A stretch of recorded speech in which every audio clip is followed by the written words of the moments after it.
ಕೆಲವೊಂದು ಎಪಿಸೋಡ್ಗಳಲ್ಲಿ ನಿಮಗೆ ಧ್ಯಾನದ ಬಗ್ಗೆ ಹೇಳ್ಕೊಟ್ಟಿದ್ದೆ. ತುಂಬ ಜನ ಕೇಳ್ತಾಯಿದ್ರು, ಕೆಲವೊಂದು ತೊಂದರೆಗಳಿಗೆ ಪಾಯಿಂಟ್ಗಳನ್ನು ಕೊಡಿ ಅಂತಂದ್ಬಿಟ್ಟು. ಬಂಧುಗಳೇ, ಈ ಕಾರ್ಯಕ್ರಮದ ಉದ್ದೇಶ ಏನು ಅಂತಂದರೆ, ಈ ಥರನೂ ಕೂಡ ಒಂದಿದೆ, ಈ ಥರ ಕೂಡ ಟ್ರೀಟ್ ಮಾಡಬಹುದು, ಬರೀ ಔಷಧಿನೇ ಮಾಡಬೇಕಾಗಿಲ್ಲ ಅಂತ ಹೇಳುವುದು ಒಂದಷ್ಟೇ ವಿನಃ ಇದನ್ನು ಹೀಗೆ ಮಾಡಿ ಅಂತ ನಾನು ಹೇಳೋದಿಲ್ಲ. ಹಾಗೆ ಎಲ್ಲರೂ ನಮ್ಮ ಹತ್ರನೇ ಬಂದು ಅಂತಲೂ ಹೇಳೋಕ್ಕಾಗಲ್ಲ. ಯಾಕಂದರೆ ಕೆಲವೊಂದು ಬೇರೆ ಊರುಗಳಲ್ಲಿರ್ತೀರ, ದೂರಗಳಿರ್ತೀರ, ಸುಮ್ಮನೆ ಫೋನ್ ಮಾಡಿಬಿಟ್ಟು ತಲೆನೋವು ಒಂದು ಪಾಯಿಂಟ್ ಕೊಡಿ, ಕಾಲ್ಗೊಂದು ಪಾಯಿಂಟ್ ಕೊಡಿ, ಖಂಡಿತ ಆ ಥರ ಕೇಳಬೇಡಿ. ಯಾಕಂದರೆ ನಿಮ್ಮನ್ನು ಎಜುಕೇಟ್ ಮಾಡಲಿಕ್ಕಾಗೇ ಈ ಕಾರ್ಯಕ್ರಮಗಳನ್ನು ಮಾಡ್ತಾ ಇರೋದು.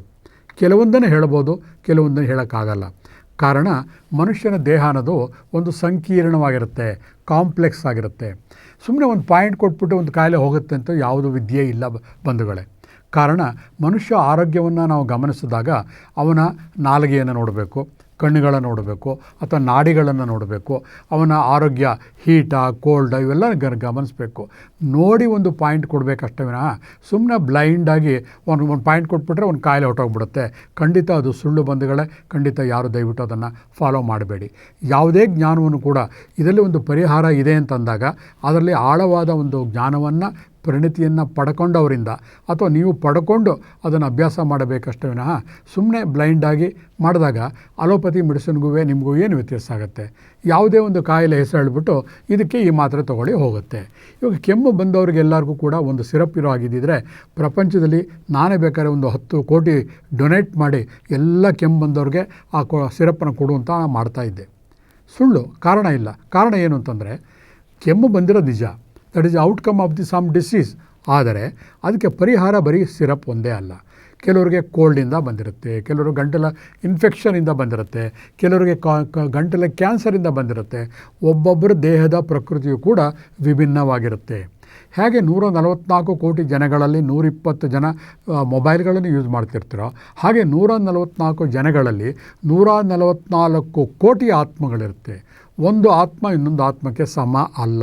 ಎಲ್ಲೋ ಒಂದು ಕಡೆ ಒಂದೇ ತರಹ ಇರ್ಬೋದು, ಆದರೆ ಪ್ರತಿಯೊಂದು ವ್ಯಕ್ತಿ ಕೂಡ ಬೇರೆ ಬೇರೆ, ಪ್ರತಿಯೊಬ್ಬ ಮನಸ್ಸನ್ನು ಕೂಡ ಅದನ್ನೇ ದೈವಿಕ ಶಕ್ತಿ ಅಂತ ಹೇಳೋದು.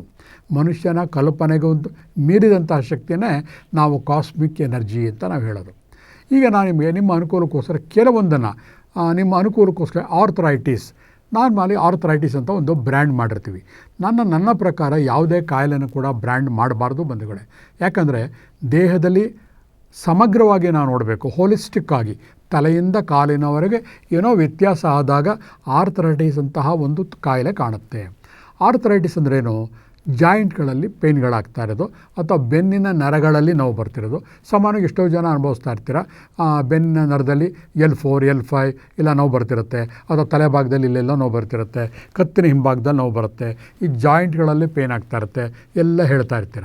ಅದರಲ್ಲಿ ಈಗ ಮೊದಲಿಗೆ ನಿಮಗೆ ಆರ್ಥರೈಟಿಸ್ ಬಗ್ಗೆ ನಾನು ಹೇಳ್ತೀನಿ ನೋಡಿ. ನಾನು ಕೈಗಳಲ್ಲಿ ತೋರಿಸ್ತೀನಿ. ನಿಮ್ಮ ಎಡಗೈನ ಒಂದು ಹಿಂಭಾಗದಲ್ಲಿ ಒಂದು ಗೆರೆ ಇದೆ. ಈ 2 ಬೆರಳುಗಳನ್ನು ಕಾಲು ಅಂತ ಕಲ್ಪನೆ ಮಾಡ್ಕೊಳ್ಳಿ. ಕೇವಲ ಇಲ್ಲಿಂದ ಇಲ್ಲಿಯವರೆಗೆ ಮಾತ್ರ ಸುಝೋಗ್ ಥೆರಪಿ ಅಂತ ಇದೆ. ಆ ಒಂದು ಆಧಾರದ ಮೇಲೆ ಈ 2 ಬೆರಳುಗಳನ್ನು ಕಾಲು ಅಂತ ತಗೊಂಡಾಗ ಆ 2 ಗೆರೆಗಳ ಮಧ್ಯದಲ್ಲಿ ಬರುವಂಥ ಒಂದು ಗೆರೆ ಇದೆಯಲ್ಲ, ಅದೇ ನಿಮ್ಮ ಸ್ಪೈನಲ್ ಕಾರ್ಡ್. ಆ ಸ್ಪೈನಲ್ ಕಾರ್ಡಲ್ಲಿ 1 2 3 ಜಾಗ ಇದೆಯಲ್ಲ, ಅಲ್ಲಿ ಒಂದು ಪೆನ್ಸಿಲ್ ತೊಗೊಂಡು ಲೈಟಾಗಿ ಹೀಗೆ ಒತ್ತಿದಾಗ ಯಾವುದೋ ಒಂದು ಜಾಗದಲ್ಲಿ ನೋವು ಕಾಣುತ್ತೆ, ತಡೆಯಲಾರದ ನೋವು ಕಾಣುತ್ತೆ. ಆ ನೋವು ಕಂಡ ತಕ್ಷಣ ಆ ಜಾಗದಲ್ಲಿ ಒಂದು ಕಪ್ಪು ಬಣ್ಣದಲ್ಲಿ ಸ್ಕೆಚ್ ಪೆನ್ನಲ್ಲಿ ಕಪ್ಪು ಮಾರ್ಕನ್ನು ಮಾರ್ಕ್ ಮಾಡಿ 1 2 3 ಎಲ್ಲಿ ನೋವು ಕಾಣುತ್ತೋ ಒಂದು. ಬೆಳಗಿನ ಹೊತ್ತಿನಲ್ಲಿ ಆ ಕಪ್ಪು ಬಣ್ಣವನ್ನು ಹಾಕಿ, ಗೊತ್ತಾಗದೇ ಹೋದರೆ ಪೂರ್ಣವಾಗಿ ಒಂದು ಗೆರೆಯನ್ನು ಎಳೆಯಿರಿ. ರಾತ್ರಿಯ ಹೊತ್ತು ಯಾವ ಜಾಗದಲ್ಲಿ ನೋವು ಕಾಣುತ್ತೋ ಆ ಜಾಗದಲ್ಲಿ ಒಂದು ಪೆಪ್ಪರ್ ಅಥವಾ ಯಾವುದಾದ್ರು ಒಂದು ಕಾಳುಗಳನ್ನು ಹಾಕಿ ಅಂಟಿಸಿ ಬಿಟ್ಬಿಡಿ. ಬೆಳಗಾಗೋವರೆಗೂ ಹಾಗೆ ಬಿಡಿ. ಇಷ್ಟು ಮಾಡಿದ್ರೆ ಹೋಗುತ್ತಾ? ಬರೀ ಅಷ್ಟೇ ಮಾಡಿದ್ರೆ ಸಾಲದು. ಇದರ ಜೊತೆಗೆ 2 ವಿಧಾನಗಳನ್ನು ನಾನು ಅನುಸರಿಸ್ತೀನಿ. ಒಂದು ಬಂದ್ಬಿಟ್ಟು ಕಲರ್ ಥೆರಪಿ, ಇನ್ನೊಂದು ಸೀಡ್ ಥೆರಪಿ. ಆ ಸೀಡ್ಗಳನ್ನು ಆ ಜಾಗದಲ್ಲಿ ಹಾಕೋದು. 3ನೇದು ರೇಖಿ. ಯಾವಾಗ ನಮ್ಮ ಬೆನ್ನಿನ ನರಗಳಲ್ಲಿ ತೊಂದರೆ ಕಾಣುತ್ತೋ ಅದಕ್ಕೆ ಹತ್ತಿರವಾದಂತಹ ಚಕ್ರಗಳನ್ನು ಆಯ್ಕೆ ಮಾಡ್ಕೋಬೇಕು. ಬೆನ್ನಿನ ಮಧ್ಯದಲ್ಲಿರುವಂಥ ಚಕ್ರಕ್ಕೆ ಮೂಲಾಧಾರ ಚಕ್ರ, ನಮ್ಮ ಟೈಲ್ ಬೋನ್ಸ್ ಅಂತ ಏನು ಹೇಳ್ತೀವಲ್ಲ, ಕೂತ್ಕೊಳ್ಳುವ ಜಾಗ, ಅಲ್ಲಿ ಟೈಲ್ ಬೋನ್ ಅಂತ ಇದೆ, ಅಲ್ಲಿ ಮೂಲಾಧಾರ ಚಕ್ರ ಅಂತ ಇದೆ. ಆ ಚಕ್ರ ಇಲ್ಲಿ ನಮಗೆ ಅಲ್ಲಿ ನಮ್ಮ ಬೆನ್ನಲ್ಲಿ ನೋವು ಬಂದಾಗ ಈ ಜಾಗಕ್ಕೆ ಮೂಲಾಧಾರ ಚಕ್ರಕ್ಕೆ ಎನರ್ಜಿಯನ್ನು ಕೊಟ್ಟು ಈ ಜಾಗಕ್ಕೆ ಕಲರ್ ಮತ್ತು ಸೀಡನ್ನು ಹಾಕಿದಾಗ ಎಂಥದೇ ಆರ್ಥರೈಟಿಸ್ ಇರಲಿ ಖಂಡಿತ ಗುಣ ಆಗುತ್ತೆ ಬಂಧುಗಳೇ. ಸಮಾನವಾಗಿ ಜನರ ಒಂದು ಕಲ್ಪನೆ ಇದೆ, ಇವತ್ತು ಕೊಟ್ಬಿಟ್ಟು ಎಷ್ಟು ದಿವಸ ಮಾಡಬೇಕು ಅಂತ ಕೇಳ್ತೀರ. ಅದು ಅವರವರ ದೇಹದ ಪ್ರಕೃತಿಗೆ ಸಮನಾಗಿ ಆಗುತ್ತೆ ವಿನಃ ಇದನ್ನು ಇಂಗ್ಲೀಷ್ ಮೆಡಿಸಿನ್ ಥರ ನೀವು 7 ದಿವಸ ತೊಗೊಳ್ಳಿ, 10 ದಿವಸ ತೊಗೊಳ್ಳಿ, 3 ದಿವಸ ತೊಗೊಳ್ಳಿ ಖಂಡಿತ ಹೇಳೋಕ್ಕಾಗಲ್ಲ. ಕಾರಣ ಯಾವುದೇ ಒಂದು ಕೆಮಿಕಲ್ ಉಪಯೋಗಿಸಿ ಮಾಡುವಂಥ ಔಷಧಿನಲ್ಲಿ ಏನಾಗಿರುತ್ತೆ ಅಂದರೆ ಕೆಮಿಕಲ್ ಹೋಗಿ ಆ ನೋವನ್ನು ತಡೆದಿರುತ್ತೆ, ಅದಕ್ಕೆ ಟೈಮ್ ಕೊಡ್ಬೋದು.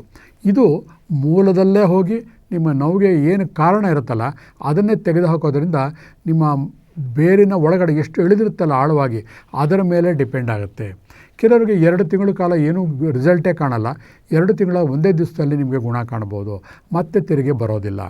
ಹಾಗಾಗಿ ಈ ವಿದ್ಯೆ ಒಂದು ವಿಚಿತ್ರವಾದಂತಹ ವಿದ್ಯೆ, ಹಾಗೆ ತುಂಬ ಹಳೆಯದಾದಂಥ ವಿದ್ಯೆ. ಹಾಗಾಗಿ ಆರ್ಥರೈಟಿಸ್ ಬಂದಾಗ ಕಲರ್ ಥೆರಪಿಗಳಲ್ಲಿ ಈ ಸ್ಪೈನಲ್ ಕಾರ್ಡ್ ಏರಿಯಾಗೆ ಒಂದು ಕಪ್ಪು ಬಣ್ಣವನ್ನು ಹಾಕಿ ನಿಮ್ಮ ಅಂಗೈ ಚಿತ್ರವನ್ನು ಯಾವುದೇ ಗೂಗಲಲ್ಲಿ ಕೂಡ ನೀವು ಪಡಿಬೋದು. ಜೊತೆಗೆ ಮಂಡಿ ನೋವು ಬರುತ್ತೆ. ಮಂಡಿ ನೋವು ಎಷ್ಟು ಜನಕ್ಕೆ ಬರಲ್ಲ, ಎಲ್ಲರಿಗೂ ಕೂಡ ಬರುತ್ತೆ. ನಾನು ಹೇಳ್ತಾ ಇದ್ದೀನಿ, 2 ಕೂಡ ಈ 2 ಬೆರಳುಗಳನ್ನು ಕಾಲುಗಳು ಅಂತ ಗಮನಿಸಿ. ಇದು ಮಂಡಿ ಇರೋಂಥ ಭಾಗ, ಇದು ಫ್ರಂಟ್ ಕಾಲುಗಳು. ಮಂಡಿಯ ಜಾಗದಲ್ಲಿ ಜಸ್ಟ್ ಒಂದು ಸ್ಕ್ರೂ ಅಥವಾ ಒಂದು ಪೆನ್ಸಿಲ್ನಲ್ಲಿ ಹೀಗೆ ಪ್ರೆಸ್ ಮಾಡ್ತಾ ಬಂದಾಗ ನೋವು ಕಾಣುತ್ತೆ. ನಾವು ನಿಮಗೆ ರಫ್ ಆಗಿ ಸೂಕ್ಷ್ಮವಾಗಿ ಹೇಳ್ತಾ ಇದ್ದೀನಿ, ಇದನ್ನೇ ಇಷ್ಟೇ ಮಾಡಬೇಕು ಅಂತಲ್ಲ, ಇದನ್ನು ಅರ್ಥ ಮಾಡ್ಕೊಂಡು ಇನ್ನೂ ಚೆನ್ನಾಗಿ ಮಾಡ್ಬೋದು. ಮಾಡಿಕೊಂಡು ಆ ಜಾಗದಲ್ಲಿ ಒಂದು ಮೆಣಸಿನ ಕಾಳು ಹಾಕಿ ಮೆಡಿಕಲ್ ಟೇಪ್ ಹಾಕಿ ಇಟ್ಟಾಗ ಏನಾಗುತ್ತೆ, ಕಾಲಿನ ನೋವು ಗುಣ ಆಗುತ್ತೆ. ನಮ್ಮ ಉದ್ದೇಶ ಈ ಕಾರ್ಯಕ್ರಮದ್ದು ಏನು ಅಂತಂದರೆ, ಮಂಡಿ ನೋವು ಅಂದ ತಕ್ಷಣವೇ ಈಗಿನ ಕಾಲದಲ್ಲಿ ಡಾಕ್ಟರ್ ಹತ್ರ ಹೋದಾಗ MRI ಸ್ಕ್ಯಾನಿಂದ ಎಲ್ಲ ಸ್ಕ್ಯಾನ್ಗಳು ಬರ್ಕೊಡ್ತಾರೆ. ಕಾಲುಗಳಿಗೆ ಪಟ್ಟಿಗಳನ್ನು ಕಟ್ತಾರೆ, ಕಾಲುಗಳಿಗೆ ರಣವೈದ್ಯಗಳನ್ನು ಮಾಡ್ತಾರೆ, ಮ್ಯಾಗ್ನೆಟೋಥೆರಪಿ ಅಂತ ಮಾಡ್ತಾರೆ. ಹೀಗೆ 108 ವಿದ್ಯೆಗಳನ್ನು ಮಾಡ್ತಾಯಿದ್ದಾರೆ. ಅದರಲ್ಲಿ ಎಲ್ಲ ಕಡೆ ನೋಡಿದಾಗ ಹಣದ ಒಂದು ಲಾಬಿ ಇರೋದು ನಮ್ಗೆ ಕಂಡು ಬರ್ತಾ ಇದೆ ಬಂಧುಗಳೇ. ಹಾಗಾಗಿ ನಿಮ್ಗೆ ಹೇಳ್ಕೊಡ್ತಾ ಇರೋದೇನು ಅಂತಂದರೆ, ನೀವು ನಮ್ಮ ಭಾರತದಲ್ಲಿರುವಂಥವರು 144 ಕೋಟಿಗಳಲ್ಲಿ ಮಧ್ಯಮ ದರ್ಜೆ ಜನ ಅಂತ ನಾನು ಭಾವಿಸ್ತೀನಿ. ಹಾಗಾಗಿ ಅನ್ನೆಸೆಸರಿ ಇದಕ್ಕೆ ದುಡ್ಡು ಹಾಕೋ ಬದಲು, ಆಮೇಲೆ ನಿಮ್ಮ ದೇಹವನ್ನು ಹಾಳು ಮಾಡ್ಕೊಳ್ಳೋ ಬದಲು, ದುಡ್ಡು ಒಂದೇ ಅಲ್ಲ, ಯಾವುದೋ ಟ್ರೀಟ್ಮೆಂಟ್ಗೆ ಏನೋ ಮಾಡಿಕೊಂಡು ತೊಂದರೆ ಮಾಡ್ಕೊಳ್ಳೋ ಬದಲು ಈ ವಿಧಾನಗಳನ್ನು ಅನುಸರಿಸಿದಾಗ ಎಷ್ಟೋ ಕಾಯಿಲೆಗಳು ನಿಮಗೆ ಆ ಚಿಗುರಿನಲ್ಲೇ ಹೊರಟೋಗುತ್ತೆ. ಹೇಳ್ತಾರೆ, ಚಿಗುರಿನಲ್ಲೇ ಜಿವುಟಿದಾಗ ಆ ಮುಂದೆ ಬೆಳೆಯೋದಿಲ್ಲ ಅಂತ. ಹಾಗೆ ಸಣ್ಣ ನೋವು ಬಂದಾಗಲೇ ಈ ಥರ ಆರ್ಥರೈಟಿಸ್ಸಿಗೆ ಕೈನಲ್ಲಿರುವಂಥ ಹಸ್ತಮುಖೇನ ಚಿಕಿತ್ಸೆಗಳನ್ನು ಮಾಡಿಕೊಂಡಾಗ ನಿಮ್ಮ ಎಲ್ಲ ಆರ್ಥರೈಟಿಸ್ಗಳನ್ನ ಕೂಡ ನೀವು ಔಷಧಿ ಇಲ್ಲದೇ ಗುಣಪಡಿಸ್ಕೋಬೋದು ಬಂಧುಗಳೇ. ಹಾಗೆ ಮಂಡಿ ನೋವು ಯಾರಿಗೆಲ್ಲ ಹೇಳಿ, ಪ್ರತಿಯೊಬ್ಬರಿಗೂ ಇದೆ. ಇದಕ್ಕೆ ಕಾರಣ ಏನು ಅಂತಂದರೆ ನಮ್ಮ ವ್ಯಾವಹಾರಿಕ ಜೀವನ, ನಮ್ಮ ಜೀವನ ಶೈಲಿ ಆಗಿರುತ್ತೆ. ನಾವು ಒಂದು ವಯಸ್ಸಲ್ಲಿದ್ದಾಗ ಮನೆ ಮುಂದೆ ಒಬ್ಬ ನ್ಯೂಸ್ ಪೇಪರ್ ಇಸಿದಾಗ ನಾವೇ ಹೋಗಿ ತೊಗೊಂಡು ಬರ್ತಾಯಿದ್ವು. ನಾವು ದೊಡ್ಡವರಾಗಿ ನಮಗೆ ಮಕ್ಕಳು ಮೊಮ್ಮಕ್ಕಳಾದಾಗ ನಾವೇನು ಮಾಡ್ತೀವಿ, ತೊಗೊಂಬಾರ ಪೇಪರು ಅಂತ ಇನ್ನೊಬ್ಬರಿಗೆ ಆರ್ಡ್ರ್ ಮಾಡ್ತೀವಿ. ಆಮೇಲೆ ಹೆಂಡತಿಗೆ ಒಂದು ಲೋಟ ಬಿಸಿಲು ಕಾಯಿಸ್ಕೊಂಬ, ಕಾಫಿ ಮಾಡ್ಕೊಂಬ ಆರ್ಡ್ರ್ ಮಾಡ್ತೀವಿ. ಇದು ಕೊನೆಗೆ ಏನಾಗ್ಬಿಡುತ್ತೆ ಅಂದರೆ, ನಮ್ಮ ಕೆಲಸ ನಾವೇ ಮಾಡ್ತಾ ಇದ್ದಂತಹ ವ್ಯಕ್ತಿಗಳು ಇನ್ನೊಬ್ಬರ ಮೇಲೆ ಡಿಪೆಂಡ್ ಆಗೋಕ್ಕೆ ಶುರುವಾಗ್ತೀವಿ. ಆದ್ದರಿಂದ ನಮಗೇನು ತೊಂದರೆ ಆಗ್ತಾಯಿದೆ, ನಮ್ಮ ಮಾನಸಿಕ ಕಲ್ಪನೆ ಒಂದಿದೆ, ನಮಗೆ ಏಜ್ ಆಯಿತು, ಹಾಗಾಗಿ ನಾವು ಇನ್ನೊಬ್ಬರ ಕೆಲಸ ಸಹಾಯ ತೊಗೋಬೇಕು. ಹಾಗೆ ಮಾಡಿ ಮಾಡಿ ಮಾಡಿ ಏನಾಗ್ತಾಯಿದೆ, ನಮ್ಮ ದೇಹ ನಿಷ್ಕ್ರಿಯ ಆಗ್ತಾಯಿದೆ. ಅದಕ್ಕೆ ಇಂಗ್ಲೀಷ್ನಲ್ಲಿ ಒಂದು ಗಾದೆ ಇದೆ, ನಮ್ಮ ದೇಹದ ಭಾಗವನ್ನು use it or lose it ಅಂತ. ಯಾವ ದೇಹದ ಭಾಗವನ್ನು ನಾವು ಉಪಯೋಗ ಮಾಡೋದಿಲ್ಲ ಅದು ನಿಷ್ಕ್ರಿಯ ಆಗ್ತಾ ಹೋಗುತ್ತೆ. ಹಾಗಾಗಿ ಮಂಡಿಯ ಭಾಗ ಏನಾಗ್ತಾಯಿದೆ, ಇವಾಗ ಸಾಮಾನ್ಯವಾಗಿ ಹೆಣ್ಣು ಮಕ್ಕಳಿಗೆ ಏನಾಗ್ತಾಯಿದೆ, ಕೂತ್ಕೊಂಡು ಕೆಲಸಗಳನ್ನು ಮಾಡ್ತಾಯಿದ್ರು, ರುಬ್ತಾಯಿದ್ರು, ಬಟ್ಟೆ ಒಗಿತಾಯಿದ್ರು, ಇವೆಲ್ಲ ಮಾಡ್ತಾಯಿದ್ರು, ಕೂತಿ ಎದ್ದು ಮಾಡ್ತಾಯಿದ್ರು. ಇವತ್ತು ಮಾಡ್ತಾಯಿಲ್ಲ ಯಾರು. ಊಟ ಕೂತ್ಕೋಬೇಕಾದ್ರೂ ಕೂಡ ಅಷ್ಟೇ ಅದೇ ಆದಂಥ ಒಂದು ಶೈಲಿಯಲ್ಲಿ ಕುಳಿತುಕೋತಾಯಿದ್ರು. ಮಂಡಿ ನೋವುಗಳು ಬರ್ತಿರಲಿಲ್ಲ. ಎಲ್ಲವನ್ನು ಬಿಟ್ಟಿದ್ದರಿಂದ ಈಗೇನಾಗ್ತಾಯಿದೆ, ಅವರಿಗೆ ಎಲ್ಲವೂ ಕೂಡ ಏರುಪೇರಾಗ್ಬಿಟ್ಟು ದೇಹದಲ್ಲಿ ಸಮತೋಲನವನ್ನು ಕಳ್ಕೊತಾ ಇದ್ದಾರೆ ಬಂಧುಗಳೇ. ಹಾಗಾಗಿ ಅದನ್ನು ಈಗಲೇ ನೀವು ಸರಿ ಮಾಡ್ಕೋಬೋದು. ಅದಕ್ಕೆ ಔಷಧಿಯೇ ಬೇಕಾಗಿಲ್ಲ. ನಮ್ಮ ಉದ್ದೇಶ ಡ್ರಗ್ಲೆಸ್ ಥೆರಪಿ ಅಂತ ಅಂದ್ಬಿಟ್ಟು, ಔಷಧಿ ರಹಿತ ಚಿಕಿತ್ಸೆ. ಹಾಗಾಗಿ ಈ ಆರ್ಥರೈಟಿಸ್ ಬಂದಾಗ ಹೇಗೆ ಹಾಕೋತಿರೋ ಹಾಗೆ ಮಂಡಿ ನೋವು ಬಂದಾಗ 2 ಬೆರಳುಗಳಲ್ಲಿ ಆ ಪಾಯಿಂಟ್ಗಳಿವೆ, ಅಲ್ಲಿ ಪೆನ್ಸಿಲಲ್ಲಿ ಒತ್ಕೊಳ್ಳಿ. ನೀವು ಜಿಮ್ಮಿ ಅಂತ ಕೂಡ ಸಿಗುತ್ತೆ ಅಂಗಡಿಗಳಲ್ಲಿ, ಅದರಲ್ಲೂ ಕೂಡ ಒತ್ಕೋಬೋದು. ಆ ಕಾಳುಗಳನ್ನು ಹಾಕಿದಾಗ ನಿಮ್ಮ ನೋವು ಬಹಳ ಬೇಗ ಕಡಿಮೆ ಆಗ್ತಾ ಹೋಗುತ್ತೆ. ಜೊತೆಗೆ ರೇಖಿ ಎನರ್ಜಿ ಕೊಟ್ಟಾಗ ಎಲ್ಲ ನೋವುಗಳಿಗೂ ಕಾರಣ ನಮ್ಮ ಮನಸ್ಸು. ಅದನ್ನು ತತ್ವವನ್ನು ಉಪಯೋಗಿಸ್ಕೊಂಡೇ ಅಲೋಪತಿ ಮೆಡಿಸಿನ್ನಲ್ಲಿ ಪೇಯ್ನ್ ಕಿಲ್ಲರ್ಗಳನ್ನ ಕೊಡೋದು. ಪೇಯ್ನ್ ಕಿಲ್ಲರು ರೇಖಿ ಹೆಚ್ಚು ಕಡಿಮೆ ಒಂದೇ ಥರ ಕೆಲಸ ಮಾಡುತ್ತೆ. ಹೇಗೆ ಪೇಯ್ನ್ ಕಿಲ್ಲರು ಬ್ರೈನಿಂದ ಬರುವಂತಹ ನರತಂತುಗಳನ್ನು ಸ್ಥಗಿತಗೊಳಿಸಿ ನಿಮ್ಮ ದೇಹದ ನೋವು ನಿಮಗೆ ಗೊತ್ತಾಗದಿದ್ದಂಗೆ ಮಾಡುತ್ತೋ, ರೇಖಿ ಕೂಡ ನಿಮ್ಮ ಪಿಟ್ಯೂಟರಿ ಗ್ಲ್ಯಾಂಡಿಂದ ಬರುವಂತಹ ಗ್ಲ್ಯಾಂಡ್ಗಳಿಗೆ ಶಮನ ಮಾಡಿ ಅದರ ಏನು ಊತ ಇರುತ್ತಲ್ಲ ಕಡಿಮೆ ಮಾಡಿ ನೋವನ್ನು ಕಡಿಮೆ ಮಾಡುತ್ತೆ. ಆದರೆ ಕೆಮಿಕಲ್ ಯೂಸ್ ಮಾಡಿದಂತಹ ಒಂದು ಟ್ರೀಟ್ಮೆಂಟು ದೇಹದ ಬೇರೆ ಭಾಗದಲ್ಲಿ ತೊಂದರೆ ಉಂಟು ಮಾಡುತ್ತೆ. ರೇಖಿಯಿಂದ ಮಾಡಿದಾಗ ಏನಾಗುತ್ತೆ, ಪರ್ಮನೆಂಟ್ ಸೊಲ್ಯೂಷನ್ ಸಿಗುತ್ತೆ. ಅದಕ್ಕೂ ಕೂಡ ಒಂದು ಇಂಗ್ಲೀಷ್ನಲ್ಲಿ ಗಾದೆ ಇದೆ, every pill will there is a pill for every disease. ಪ್ರತಿಯೊಂದು ಕಾಯಿಲೆಗೂ ಕೂಡ ಒಂದು ಮಾತ್ರೆ ಇದೆ, ಆದರೆ every pill will create a new disease. ಇದನ್ನು ನಾನು ಪದೇ ಪದೇ ಹೇಳ್ತಾ ಇರ್ತೀನಿ. ಹಾಗಾಗಿ ಇಂಗ್ಲೀಷ್ ಮಾತ್ರೆ ತೊಗೊಂಡಾಗ ಕ್ಷಣ ಮಾತ್ರದಲ್ಲಿ ನಿಮಗೆ ಗುಣ ಆದೆ ಅಂತ ಅನಿಸಿರುತ್ತೆ, ಆದರೆ ಅದರ ಸೈಡ್ ಎಫೆಕ್ಟು 100ಕ್ಕೆ 100% ಇದ್ದೇ ಇರುತ್ತೆ ಬಂಧುಗಳೇ. ಎಷ್ಟೋ ಜನ ಇವತ್ತು ಕಾಡ್ತಾ ಇರೋಂಥ ಸಮಸ್ಯೆ ಅಂದರೆ ಕಿಡ್ನಿ ಸ್ಟೋನ್. ಕಿಡ್ನಿ ಸ್ಟೋನ್ ಆದ ತಕ್ಷಣ ಕಾರಣ ಯಾವುದಕ್ಕೆ ಆಗಿರಲಿ, ಕಿಡ್ನಿ ಸ್ಟೋನ್ ಅಂದ ತಕ್ಷಣ ನಮ್ಮ ಕಲ್ಪನೆಗೆ ಬರೋದು ರೋಡಲ್ಲಿ ಬಿದ್ದಿರುವಂತಹ ಕಲ್ಲುಗಳು. ಖಂಡಿತ ಅಲ್ಲ. ನಾವು ತೊಗೊಂಡಂತಹ ಆಹಾರ, ಅದರಲ್ಲಿರುವಂತಹ ತರಕಾರಿಗಳು, ಇದಕ್ಕೇನಾಗಿರುತ್ತೆ, ಕೆಮಿಕಲ್ ಸ್ಪ್ರೇಗಳನ್ನು ಮಾಡಿರ್ತಾರೆ. ಕಣಗಳಲ್ಲೂ ಕೂಡ ಆ ಕೆಮಿಕಲ್ ಅದರಲ್ಲಿ ತುಂಬಿಕೊಂಡಿರುತ್ತೆ. ಕೆಲವೊಂದು ಕರಗಲಾರದ ಕೆಮಿಕಲ್ಗಳು ಕೂಡ ಆಹಾರದಲ್ಲಿರುತ್ತೆ. ಹೈಬ್ರಿಡ್ ಐಟಮ್ಗಳಲ್ಲಿ ಅದು ಜಾಸ್ತಿ. ಆ ಕಣಗಳು ನಮ್ಮ ದೇಹದಲ್ಲಿ ಒಳಗಡೆ ಹೋಗಿ ಫ್ಲಶ್ ಔಟ್ ಆಗದೇ ಇದ್ದಾಗ ಕಿಡ್ನಿ ಅಥವಾ ಗಾಲ್ ಬ್ಲ್ಯಾಡರಲ್ಲಿ ಹೋಗ್ಬಿಟ್ಟು ಸೇರಿಕೊಂಡು ಆ ಖನಿಜಗಳು ಕಲ್ಲುಗಳ ಥರ ಹರಳಾಗಿ ಫಾರಮ್ ಆಗಿರುತ್ತೆ. ಒಂದು ಹಂತದವರೆಗೆ ನಮಗದು ಗೊತ್ತಾಗಲ್ಲ. ಒಳಗೆ ಒತ್ತಕ್ಕೆ ಶುರುವಾದಾಗ ನಮ್ಮ ದೇಹದ ಪ್ರಕೃತಿ ಎಷ್ಟು ಚೆನ್ನಾಗಿರುತ್ತೆ ಅಂತಂದರೆ, ಹೊರಗಿನ ಫಾರಿನ್ ಆಬ್ಜೆಕ್ಟ್ ಯಾವುದೇ ದೇಹದಲ್ಲೇ ಹೋದರೂ ಕೂಡ ಅದು ಆಚೆ ಇಲ್ಲ ವಾಂತಿ ಮುಖಾಂತರ ಅಥವಾ ಲೂಸ್ ಮೋಷನ್ ಮುಖಾಂತರ ಅಥವಾ ನೋವಿನ ಮುಖಾಂತರ ಅದು ಹೊರಕ್ಕೆ ತಳ್ಳಕ್ಕೆ ಪ್ರಯತ್ನ ಪಡುತ್ತೆ. ಕರುಳು ಅಂದರೆ ಗಾಲ್ ಬ್ಲ್ಯಾಡರ್ ಮತ್ತು ಕಿಡ್ನಿನಲ್ಲಿ ಕರುಗಳು ಸೇರಿಕೊಂಡಾಗ ನೋವು ಉಂಟಾಗುತ್ತೆ, ನಮಗೆ ತಡೆಯಲಾರದ ನೋವು. ಒಂದು ಹಂತ ತಲುಪಿದ ಮೇಲೆ ನಾವೇನು ಮಾಡ್ತೀವಿ, ಒದ್ಲಾಡ್ತೀವಿ, ಅಯ್ಯೋ ನಾನು ಕಿಡ್ನಿ ಸ್ಟೋನ್ ಆಗಿಬಿಟ್ಟಿದೆ, ಕಿಡ್ನಿ ಸ್ಟೋನ್ ಆಗಿದೆ, ಅಷ್ಟೊಂದು ತಲೆ ಕೆಡಿಸ್ಕೋತೀವಿ ಬಂಧುಗಳೇ. ಅದಕ್ಕೆ ಭಾಳ ಸುಲಭ ಪರಿಹಾರ ಅಂತಂದರೆ ತಿರ್ಗಾ ನಮ್ಮ ಅಂಗೈಗಳನ್ನು ನೋಡಿ, ಅಂಗೈನಲ್ಲಿ ಈ 2 ಭಾಗ, ಈ 2 ಕಾಲುಗಳ ನೇರಕ್ಕೆ ಬಂದಾಗ ಇದನ್ನು ಕಿಡ್ನಿ ಪಾಯಿಂಟ್ ಅಂತ ಹೇಳ್ತೀವಿ. ಗೂಗಲಲ್ಲಿ ನೀವು ಸರ್ಚ್ ಮಾಡಿದಾಗ ಕಿಡ್ನಿ ಪಾಯಿಂಟ್ ಆನ್ ಪಾಮ್ ಅಂದರೆ ತೋರಿಸುತ್ತೆ. ಈ ಪಾಯಿಂಟ್ಗಳಿಗೆ ಡೇ ಟೈಮಲ್ಲಿ ಕಪ್ಪು ಬಣ್ಣವನ್ನು ಹಚ್ಚಿ, ಸ್ಕೆಚ್ ಪೆನ್ನಲ್ಲಿ, ಮಾರ್ಕರ್ ಬೇಡ, ಸ್ಕೆಚ್ ಪೆನ್ನಲ್ಲಿ, ರಾತ್ರಿ ಟೈಮಲ್ಲಿ ರಾಜ್ಮಾ ಬೇಳೆ ಅಥವಾ ಕಿಡ್ನಿಯ ಆಕಾರದ ಹುರುಳಿಕಾಳುಗಳನ್ನು ಇಲ್ಲೊಂದು ಡಬಲ್ ಬೀನ್ಸ್ ಅಂತ ಹೇಳ್ತೀವಲ್ಲ, ಇಟ್ಬಿಟ್ಟು ಟೇಪ್ ಹಾಕಬೇಕು. ಕೇವಲ 5-6 ದಿನಗಳ ಕಾಲ ಆ ಜಾಗವನ್ನು ಬೆಳಗ್ಗೆ ಹೊತ್ತು ಮಸಾಜ್ ಮಾಡಿ ಕಲರ್ಗಳು ಹಾಕಿ, ರಾತ್ರಿ ಹೊತ್ತು ಆ ರಾಜ್ಮಾ ಅಥವಾ ಡಬಲ್ ಬೀನ್ಸ್ ಬೇಳೆಯನ್ನು ಹಾಕಿಟ್ಟಾಗ ಆಟೋಮೆಟಿಕ್ಕಾಗಿ ಅದು ಕರಗಿ ಹತ್ತಿರ ಬಂದ್ಬಿಟ್ಟು ಇಲ್ಲಿರುವಂತಹ ಯೂರಿನರಿ ಟ್ರ್ಯಾಕ್ ಮುಖಾಂತರ ಹೊರಗಡೆ ಹೋಗ್ಬಿಡುತ್ತೆ ಬಂಧುಗಳೇ. ಆದರೆ ಇವತ್ತಿನ ವೇಗದ ಯುಗದಲ್ಲಿ ಜನ ಏನು ಮಾಡ್ತಾರೆ, ಪೂರ್ತಿ ನೋವು ಬರೋವರೆಗೂ ಹಾಗೆ ಇದ್ದು ಎಕ್ಸ್ರೇ ತೆಗೆಸಿ 8 mm 10 mm ಎಲ್ಲ ದೊಡ್ಡದಾದಮೇಲೆ ಅದನ್ನು ಎಲೆಕ್ಟ್ರಾನಿಕ್ ಕ್ರಷಿಂಗ್ ಮಾಡಿಸ್ತಾರೆ ಅಥವಾ ಆಪ್ರೇಷನ್ ಮಾಡ್ತಾರೆ. 10,000ದಿಂದ 75,000ವರೆಗೆ ಕೂಡ ಖರ್ಚು ಮಾಡ್ತಾರೆ. ಮಾಡಿ, ತಪ್ಪಿಲ್ಲ, ದುಡ್ಡಿದೆ ನಿಮಗೆ, ಟೈಮ್ ಕಡಿಮೆ ಇದೆ, ಆಪ್ರೇಷನ್ ಮಾಡಿ. ಆದರೆ ಈ ಜೀವನ ನಾಟಕ ಅಷ್ಟಕ್ಕೆ ಮುಗಿಯೋದಿಲ್ಲ ಬಂಧುಗಳೇ. ಅಷ್ಟೇ ಆಗಿದ್ದರೆ ಚೆನ್ನಾಗಿತ್ತು, ಯೋಚನೆ ಮಾಡ್ತಿರಲಿಲ್ಲ. ಆದರೆ ಆ ನಂತರ ನಿಮಗೆ ಪ್ರಾರಂಭ ಆಗುತ್ತೆ. For example, goal bladder stone ತೆಗೆದ ಮೇಲೆ ಆ ಗಾಲ್ ಬ್ಲ್ಯಾಡರ್ ಇರೋದು ಯಾವುದಕ್ಕೆ, ನಿಮ್ಮ ಜೀವನದಲ್ಲಿ ಉತ್ಪತ್ತಿ ಆಗುವಂತಹ ಒಂದು ಎನ್ಸೈಮ್ ರಸವನ್ನು ಕ್ರೋಢೀಕರಿಸ್ಕೊಂಡಿರುತ್ತೆ.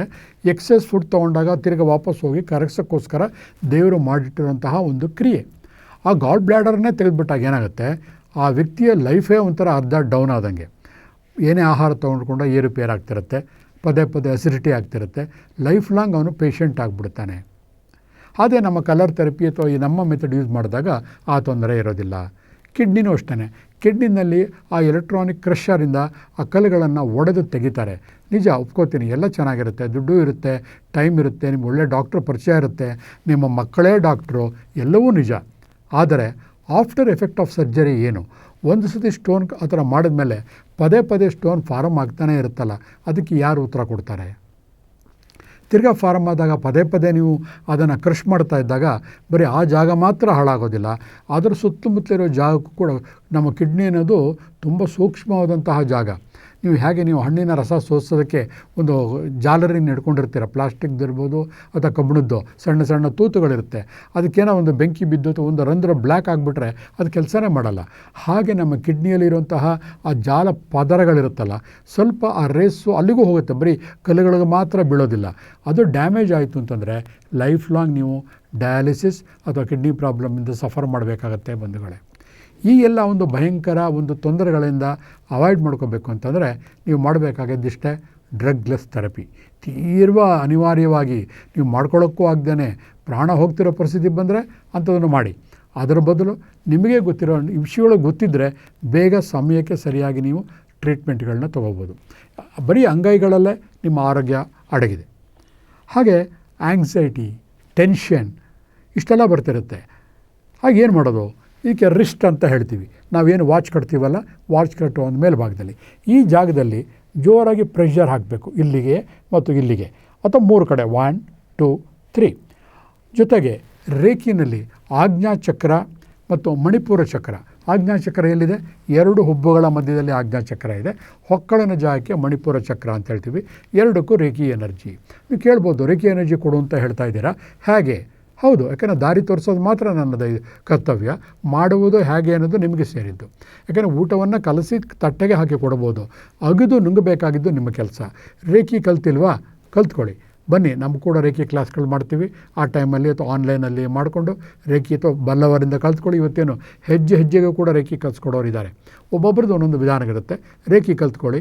ಆಜ್ಞಾಚಕ್ರ ಅಂದರೆ ಹಣೆಯ ಮಧ್ಯಭಾಗದಲ್ಲಿ, ಮಣಿಪುರ ಚಕ್ರ ಅಂದರೆ ಹೊಕ್ಕಳ ಹತ್ರ. ಅದನ್ನು ನೀವು ಎನರ್ಜಿ ಕೊಡ್ತು ಅಂತಂದರೆ ಆ್ಯಂಗ್ಸೈಟಿ ಮತ್ತು ಟೆನ್ಷನ್ನು ಮಾಯವಾಗಿ ಓಡೋಗುತ್ತೆ ಬಂಧುಗಳೇ. ತುಂಬ ಜನ ಕೇಳ್ತಾರೆ, ಮೈಗ್ರೇನ್ಗೆ ಏನು ಮಾಡೋದು? ಮೈಗ್ರೇನ್ ಎಲ್ಲಿ ಬರುತ್ತೆ? ನಮ್ಮ ಇಡೀ ದೇಹದಲ್ಲಿ ತಲೆಯಿಂದ ಮೇಲ್ಭಾಗದಲ್ಲಿ ಮೆದುಳಿನ ಚಿಪ್ಪಿನ ಭಾಗದಲ್ಲಿ ಬರುವಂತಹ ಒಂದು ನೋವಿಗೆ ನಾವು ಮೈಗ್ರೇನ್ ಅಂತ ಹೇಳ್ತೀವಿ. ಕಾರಣಗಳು ಬೇರೆ ಬೇರೆ ಇರ್ಬೋದು. ಅಜೀರ್ಣವಾಗಿ ಮೈಗ್ರೇನ್ ಬರ್ಬೋದು, ಯಾವುದೋ ಒಂದು ಸ್ನಾಯುಗಳ ಸೆಳೆತದಿಂದ ಬರಿಬೋದು, ಕೋಲ್ಡಿಂದನೂ ಬರ್ಬೋದು, ಹೀಟಿಂದನೂ ಬರ್ಬೋದು. ಏನೇ ಬರಲಿ, ನಮ್ಮ ಇಡೀ ಅಂಗೈಯಲ್ಲಿ ನಿಮ್ಮ ಆರೋಗ್ಯ ಅಂತ ಹೇಳಿದ್ದೀನಿ. ಅದರಲ್ಲಿ ಇವೆರಡು ಕಾಲುಗಳಾದರೆ ಇವೆರಡು ಕೈಗಳು, ಇದು ತಲೆಯ ಭಾಗ. ಈ ತಲೆಯ ಭಾಗದಲ್ಲಿ ನಾವು ಚಿಕ್ಕ ವಯಸ್ಸಿನಲ್ಲಿ ಆಟಗಳನ್ನು ಆಡ್ತಾಯಿದ್ವು, ಕಣ್ಣು, ಮೂಗು, ಬಾಯಿನ ಇಟ್ಕೊಂಡು. ಅದೇ ಥರದಲ್ಲಿ ತಲೆಯ ಭಾಗ ಅಂದರೆ ಇದು. ಆ ತಲೆಯ ಭಾಗಕ್ಕೆ ಕಪ್ಪು ಬಣ್ಣವನ್ನು ಹಾಕಿ, ಕಣ್ಣಿನ ಜಾಗದಲ್ಲಿ ಒಂದು ಕಪ್ಪು ರೌಂಡ್ಗಳನ್ನು ಹಾಕಿ, ಕಣ್ಣಲ್ಲಿರುವಂತಹ ಫೆಟಿಗ್ ಅಂತೇನು ಹೇಳ್ತೀವಲ್ಲ ಅದನ್ನೆಲ್ಲ ಎಳೆದು ಹಾಕುತ್ತೆ. ಕೊನೆಗೆ ರೇಖಿನಲ್ಲಿ ಆಜ್ಞಾಚಕ್ರಕ್ಕೆ ಎನರ್ಜಿ ಕೊಡಿ. ನಿಮಗೆ ನೀವೇ ಕೊಟ್ಕೋಬೋದು. ರೇಖಿನಲ್ಲಿ ಮಿರರ್ ಟೆಕ್ನಿಕ್ ಅಂತ ಇದೆ. ಆ ಮಿರರ್ ಟೆಕ್ನಿಕ್ಕಲ್ಲಿ ನೀವೇ ಇದರಡೆ ಕೂತ್ಕೊಂಡಿದ್ದೀವಿ ಅಂತ ನೀವೇ ಕಲ್ಪನೆ ಮಾಡಿಕೊಂಡು ನಿಮ್ಮ ಕಣ್ಣುಗಳಿಗೆ ನೀವೇ ಎನರ್ಜಿನ ಕೊಟ್ಕೋಬೋದು. ಅಥವಾ ಈಗಿನ ಲೇಟೆಸ್ಟ್ ಟೆಕ್ನಾಲಜಿ, ಒಂದು ಜರ್ಮನ್ ಟೆಕ್ನಾಲಜಿ ಬಂದಿದೆಯಲ್ಲ, ಅದರಲ್ಲಿ ಐ ಹಾರ್ಮೋನಿ ಅಂತ ಬಂದಿದೆ. ಆ ಪ್ರೋಗ್ರಾಮ್ನ ರನ್ ಮಾಡಿದ್ರೂ ಸಾಕು ನಿಮ್ಮ ಮೈಗ್ರೇನ್ ಹೆಡ್ಗೆ ಹೋಗುತ್ತೆ ಬಂಧುಗಳೇ. ಅದರಲ್ಲಿ ಮೈಗ್ರೇನ್ ಹೆಡ್ಗೆ ಒಂದು ಪ್ರೋಗ್ರಾಮ್ ಇದೆ, ಡಿಸ್ಹಾರ್ಮನಿಗೆ ಒಂದು ಪ್ರೋಗ್ರಾಮ್ ಇದೆ.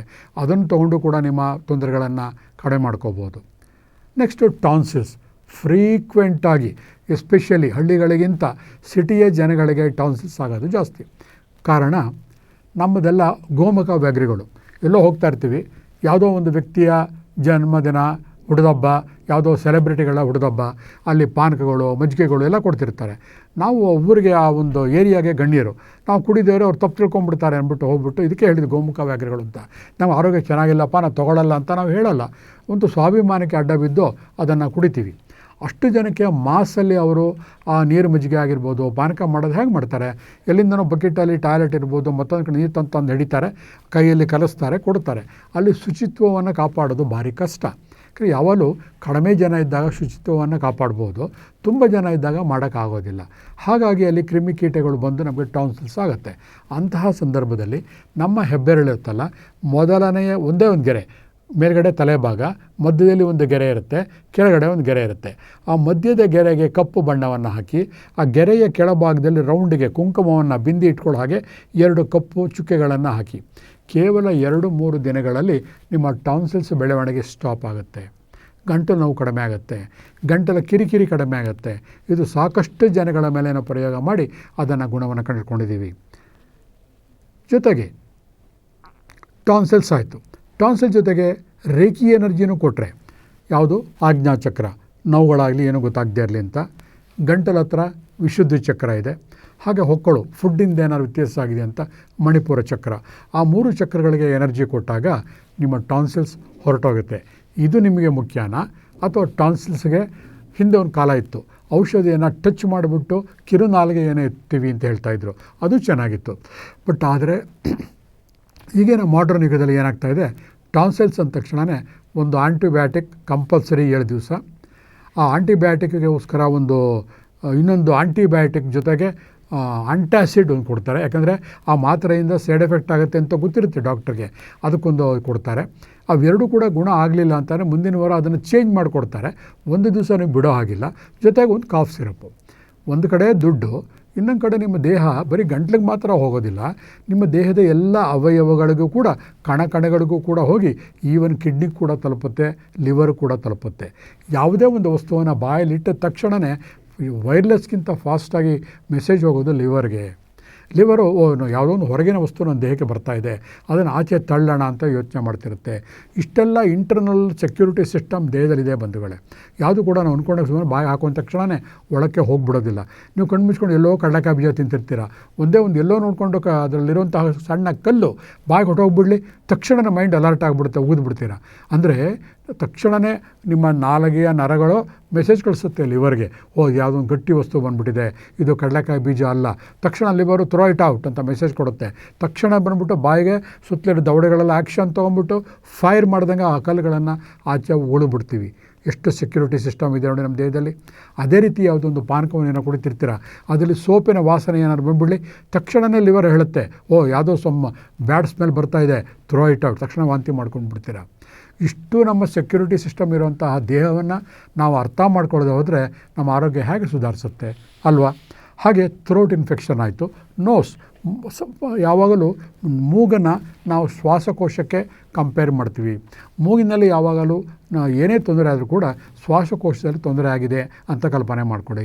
ಮೂಗಲ್ಲಿ ನೀರು ಎಳೀತಾ ಇತ್ತು ಅಂತಂದರೆ ಕೋಲ್ಡಿಂದನಾಗ್ಬೋದು, ಹೀಟಿಂದನಾಗ್ಬೋದು, ಅದಕ್ಕೂ ಬೇರೆ ಬೇರೆ ಟ್ರೀಟ್ಮೆಂಟ್ಗಳಿದೆ. ಕೈನಲ್ಲಿ ನೋಸಿನ ಒಂದು ರಿಫ್ಲೆಕ್ಸ್ ಪಾಯಿಂಟಿಗೆ ಕಪ್ಪು ಬಣ್ಣ ಹಾಕುವ ಮುಖಾಂತರ ಹಾಗೂ ಆಜ್ಞಾಚಕ್ರ ಮತ್ತು ವಿಶುದ್ಧಿ ಚಕ್ರವನ್ನು ಆ್ಯಕ್ಟಿವೇಟ್ ಮಾಡೋ ಮುಖಾಂತರ ನೆಗಡಿಯನ್ನು ಕಡಿಮೆ ಮಾಡ್ಕೋಬೋದು. ಕೆಲವರಿಗೆ ಸ್ಟ್ಯಾಮರಿಂಗ್ ಇರುತ್ತೆ, ಉಗ್ತಾ ಇರ್ತಾರೆ ಅಂತಂದರೆ ವಾಯ್ಸ್ ಬಾಕ್ಸ್. ಆ ವಾಯ್ಸ್ ಬಾಕ್ಸ್ಗೆ ಒಂದು ಕಪ್ಪು ಬಣ್ಣ, ವಾಯ್ಸ್ ಬಾಕ್ಸ್ ಅಂದರೆ ಇಲ್ಲಿಗೆ ಹಾಕಬೇಕಾಗಿಲ್ಲ, ಅಲ್ಲಿಂದ ಹಾಕಿ ಒಂದು ಕಂಟ್ರೋಲ್ ಮಾಡೋದು ಬ್ರೈನಿಗೆ ಒಂದು ಕಪ್ಪು ಬಣ್ಣ ಹಾಕಿ ಇದನ್ನೆಲ್ಲ ಕಂಟ್ರೋಲ್ ಮಾಡುವಂತಹ ರೇಖಿ ಎನರ್ಜಿ ಯಾವುದು ಅಂದರೆ ಆಜ್ಞಾಚಕ್ರ ಮತ್ತು ವಿಶುದ್ಧಿ ಚಕ್ರ. ಅವೆರಡಕ್ಕೂ ಎನರ್ಜೈಸ್ ಮಾಡಿದಾಗ ಸ್ಟ್ಯಾಮರಿಂಗ್ ಕೂಡ ನಾವು ಕಂಟ್ರೋಲ್ ಮಾಡ್ಬೋದು. ಎಷ್ಟು ಆಶ್ಚರ್ಯ ಆಗುತ್ತಲ್ವ? ಆಮೇಲೆ ಹೆಚ್ಚು ಕಡಿಮೆ ಸಾಮಾನ್ಯವಾಗಿ ಹೆಣ್ಣು ಮಕ್ಕಳಿಗೆ ತೊಂದರೆ ಪಡೋದು ಯಾವುದು, ಮೆನ್ಸ್ಟ್ರುಯಲ್ ಪ್ರಾಬ್ಲಮ್ ಇರುತ್ತೆ ಅಥವಾ ವೈಟ್ ಡಿಸ್ಚಾರ್ಜ್ ಆಗ್ತಿರುತ್ತೆ. ಅಂಥ ಟೈಮ್ಗಳಲ್ಲಿ ಅವರ ಈ ಒಂದು ಗರ್ಭಾಶಯದ ಜಾಗದಲ್ಲಿ ಬ್ಲ್ಯಾಕ್ ಕಲರ್ ಹಾಕಿದಾಗ ಇನ್ಫೆಕ್ಷನ್ಗೆ, ಅಥವಾ ಫ್ಲೋ ಆಗದೇ ಇದ್ದಾಗ ಕೇಸರಿ ಬಣ್ಣ ಹಾಕಿದಾಗ ಈಸಿ ಫ್ಲೋಗೆ ಟ್ರೀಟ್ ಮಾಡ್ಬೋದು. ಯಾತಕ್ಕೆ ಇದನ್ನು ನಿಮಗೆ ಬಹಳ ಫಾಸ್ಟಾಗಿ ಬರೀ ಸೂಕ್ಷ್ಮವಾಗಿ ಹೇಳ್ತಾ ಇದ್ದೀನಿ ಅಂದರೆ, ಇಂತಹದ್ದು ಒಂದು ವಿದ್ಯೆ ಇದೆ. ಕಲರ್ ಥೆರಪಿ ಇರ್ಬೋದು, ಸೀಡ್ ಥೆರಪಿ ಇರ್ಬೋದು, ಆಕ್ಯುಪ್ರೆಷರ್ ಇರ್ಬೋದು, ಆಕ್ಯುಪಾಯಿಂಟ್ ಇರ್ಬೋದು. ಎಲ್ಲವನ್ನು ಕೂಡ ನಾವು ಮಾಡಿದಾಗ ಏನಾಗುತ್ತೆ, ಎಷ್ಟೋ ಸತಿ ಔಷಧಿಗಳಿಲ್ಲದೇ ನಮ್ಮ ದೇಹಗಳನ್ನು ನಾವು ಕ್ಯೂರ್ ಮಾಡ್ಕೋಬೋದು ಬಂಧುಗಳೇ. ಇದರ ಜೊತೆಗೆ ಇನ್ನೊಂದಿದೆ, ಅದು ಕೊನೆಯದಾಗಿ ನಿಮ್ಗೆ ಹೇಳ್ತಾ ಇದ್ದೀನಿ, ಧಾರಣ ಯಂತ್ರ ಅಂತ. ಡಾಕ್ಟರ್ ಜಾನ್ ಮಂಫರ್ಡ್ ಅನ್ನೋರು ಒಂದು ಟೆಕ್ನಿಕನ್ನು ಹೇಳ್ಕೊಟ್ಟಿದ್ದಾರೆ ನಮಗೆ. ಚಕ್ರ ಮತ್ತು ಕುಂಡಲಿನಿ ಧ್ಯಾನ ಅಂತ. ಗೋಡೆಯ ಮೇಲೆ ಒಂದು ಕರಿಯ ಪೇಪರನ್ನು ಅಂಟಿಸಿ, ಅದರ ಮಧ್ಯದಲ್ಲಿ ಒಂದು ವೈಟ್ ಚೌಕಾಕಾರದ ಒಂದು ಪೇಪರ್ನ ಅಂಟಿಸಿ ಧ್ಯಾನದಲ್ಲಿ ಕೂತ್ಕೊಳ್ಳಿ. ತದೇಕ ಚಿತ್ತದಿಂದ ಅದನ್ನು ನೋಡ್ತಾ ಇದ್ದಾಗ ಏನಂತೆ, ಕಣ್ಣು ಮುಚ್ಕೊಂಡಾಗ ನಿಮ್ಮ ಒಳಗಣ್ಣಿನಲ್ಲಿ ಒಂದು ಕಪ್ಪು ಚುಕ್ಕೆ ಕಾಣುತ್ತೆ, ಸ್ಕ್ವೇರ್ ಆಗಿ. ಅಲ್ಲಿ ಗೋಡೆ ಮೇಲೆ ಅಂಟಿಸಿದ್ದು ಸ್ಕ್ವೇರ್ ಆಗಿರುವಂತಹ ಕಪ್ಪು ಬಣ್ಣ, ಆ ಕಪ್ಪು ಬಣ್ಣದ ಮೇಲೆ ಬಿಳಿ ಬಣ್ಣದ ಸ್ಕ್ವೇರ್ನ ಅಂಟಿಸಿರ್ತೀರ, ಅದನ್ನು ಗೋಡೆ ಮೇಲೆ ಇಟ್ಟಿರ್ತೀರ. ಆದರೆ ನೀವು ಧ್ಯಾನ ಮಾಡ್ತಿರುವಾಗ ಏನಾಗುತ್ತೆ, ಅದನ್ನು ತದೇಕ ಜುತ್ತಿಯಿಂದ ನೋಡಿದಾಗ ಒಳಗಣ್ಣಿಗೆ ರಿಫ್ಲೆಕ್ಟ್ ಆಗಿ ಕಣ್ಣು ಮುಚ್ಕೊಂಡಾಗ ಬರೀ ಆ ಕಪ್ಪು ಫ್ರೇಮ್ ಮಾತ್ರ ಕಾಣಿಸ್ತಾ ಇರುತ್ತೆ ಒಳಗಡೆ. ಇದನ್ನು ಪದೇ ಪದೇ ಮಾಡಿದಾಗ ನಿಮ್ಮ ಮನಸ್ಸಿಗೆ ಧಾರಣ ಶಕ್ತಿ ಬರುತ್ತೆ, ಯಾವುದೇ ವಿಷಯನೂ ಗ್ರಹಿಸುವ ಶಕ್ತಿ ಬರುತ್ತೆ. ಯಾವಾಗಲೂ ನಾವು ಹೊರಗಿನ ಮಸಲ್ಗಳಿಗೆ ಎಕ್ಸಸೈಸ್ ಮಾಡ್ತೀವಿ, ಜಿಮ್ಮಲ್ಲಿ, ಎಕ್ಸಸೈಸಲ್ಲಿ, ಯೋಗದಲ್ಲಿ. ಆದರೆ ಅದಕ್ಕಿಂತ ಮುಖ್ಯವಾಗಿ ನಾವು ಮಾಡಬೇಕಾಗಿರೋದು ಮಾನಸಿಕ ಎಕ್ಸಸೈಸ್. ಯಾವ ಒಂದು ವ್ಯಾಯಾಮದಿಂದ ನಮ್ಮ ಮನಸ್ಸು ದೃಢವಾಗುತ್ತೆ, ತ್ರಾಟಕ ಇರ್ಬೋದು, ಒಂದು ದೀಪವನ್ನು ಹಚ್ಚಿ ಎಣ್ಣೆಯನ್ನು ಹಾಕಿ ತದೇಕ ದೃಷ್ಟಿಯಿಂದ ಅದು ತ್ರಾಟಕವನ್ನು ಮಾಡಿದಾಗ ಕಣ್ಣುಗಳು ಇಂಪ್ರೂವ್ ಆಗುತ್ತೆ. ಅದೇ ಥರ ಈ ಜಾನ್ ಮಫರ್ಡ್ ಹೇಳ್ಕೊಟ್ಟಿರೋ ಚಕ್ರ ಕುಂಡಲಿನಿ ಧ್ಯಾನ ಇರ್ಬೋದು. ಆಂತರಿಕ ಧಾರಣ ಅಂದರೆ ಮನಸ್ಸಿನ ಒಳಗಡೆ ವಿಗ್ರಹಗಳನ್ನು ಅಥವಾ ಚಿತ್ರ ಇಟ್ಕೊಂಡು ಧಾರಣ, ಬಾಹ್ಯ ಚಕ್ರಧಾರಣ, ಆಂತರಿಕ ಚಕ್ರಧಾರಣ, ಚಕ್ರಗಳನ್ನು ಮನಸ್ಸಲ್ಲಿ ಇಟ್ಕೊಂಡು ಕಲ್ಪನೆ ಮಾಡ್ಕೊಂಡು ಮಾಡೋದು. ಈ ರೀತಿ ಮಾಡಿದಾಗ ಏನಾಗುತ್ತೆ, ಮನಸ್ಸು ಸ್ಟ್ರಾಂಗ್ ಆಗುತ್ತೆ. ಇವೆಲ್ಲ ಏನು ಹೇಳುತ್ತೆ ಅಂದರೆ, ಯಾವಾಗ ಮನುಷ್ಯ ಮನಸ್ಸು ಸ್ಟ್ರಾಂಗ್ ಆಗಿರುತ್ತೆ, ಮನೋದಾರ್ಢ್ಯ ಬಂದಾಗ ದೇಹದಾಢ್ಯ ಬರುತ್ತೆ. ದೇಹದಾಢ್ಯ ಇದ್ದಾಗ ಮನಸ್ಸು ಕೂಡ ಶಕ್ತಿ ಬರುತ್ತೆ. ಹಾಗಾಗಿ ನಮ್ಮ ಗಮನವೆಲ್ಲ ಈಗ ಬರೀ ದೇಹದಾಢ್ಯದ ಕಡೆ ಆರೋಗ್ಯ ಅಂತ ಅನ್ಕೋಬೇಡಿ. ಮನಸ್ಸಿಗೆ ಶಕ್ತಿ ಕೊಡುವಂತಹ ಯಾವುದೇ ವಿಷಯ ಎಲ್ಲಿಂದನೇ ಸಕಲ ಕಡೆಯಿಂದ ಬರ್ತಾ ಇರಲಿ, ಎಲ್ಲವನ್ನೂ ಗ್ರಹಿಸಿಕೊಂಡು ಅದನ್ನು ಅರ್ಥ ಮಾಡಿಕೊಂಡು ನಮ್ಮ ದೇಹಕ್ಕೆ ಇನ್ನೊಬ್ಬರನ್ನು ಕಾಪಿ ಮಾಡೋಕ್ಕೆ ಹೋಗಬೇಡಿ. ನಮ್ಮ ದೇಹಕ್ಕೆ ಯಾವುದು ಒಗ್ಗುತ್ತೋ ಅದನ್ನು ಮಾತ್ರ ನಾವು ಪ್ರಾಕ್ಟೀಸ್ ಮಾಡಿಕೊಂಡಾಗ ಆರೋಗ್ಯ ಮತ್ತು ಆಧ್ಯಾತ್ಮ ಈ ಕಾರ್ಯಕ್ರಮವನ್ನು ನೋಡಿದ್ದಕ್ಕೂ ಕೂಡ ಸಾರ್ಥಕವಾಗುತ್ತೆ. ಹಾಗೆ ನಮ್ಮ ಉದ್ದೇಶ ಏನು ಅಂತಂದರೆ ಆರೋಗ್ಯ ಮತ್ತು ಆಧ್ಯಾತ್ಮಿಕದ ವಿವಿಧ ಆಯಾಮಗಳು ಎಷ್ಟೊಂದು ಇದೆ ಅದನ್ನು ಸೂಕ್ಷ್ಮ ಪರಿಚಯಗಳನ್ನು ಮಾಡಿಕೊಡ್ತಾ ಇದ್ದೀವಿ. ಇದು ತರಬೇತಿ ಕ್ಲಾಸ್ ಅಲ್ಲ, ಇದು ಬರೀ ನಿಮಗೆ ಪರಿಚಯ ಮಾಡಿಕೊಟ್ರೆ ಸಾಕು, ನೀವೆಲ್ಲ ಬುದ್ಧಿವಂತರಿದ್ದೀರಾ. ಬೇರೆ ಕಡೆ ಅದನ್ನು ಓದಿ ತಿಳಿದು ಮಾಡಿ ಅದನ್ನು ನಿಮ್ಮ ಜೀವನ ಶೈಲಿಯಲ್ಲಿ ಅಳವಡಿಸ್ಕೋತೀರಾ ಅಂತ ನನಗೆ ನಂಬಿಕೆ ಇದೆ. ಹಾಗಾಗಿ ಇವತ್ತಿನ ಆರೋಗ್ಯ ಮತ್ತು ಆಧ್ಯಾತ್ಮಿಕ ಕಾರ್ಯಕ್ರಮವನ್ನು ಮುಗಿಸ್ತಾ ಇದ್ದೀನಿ.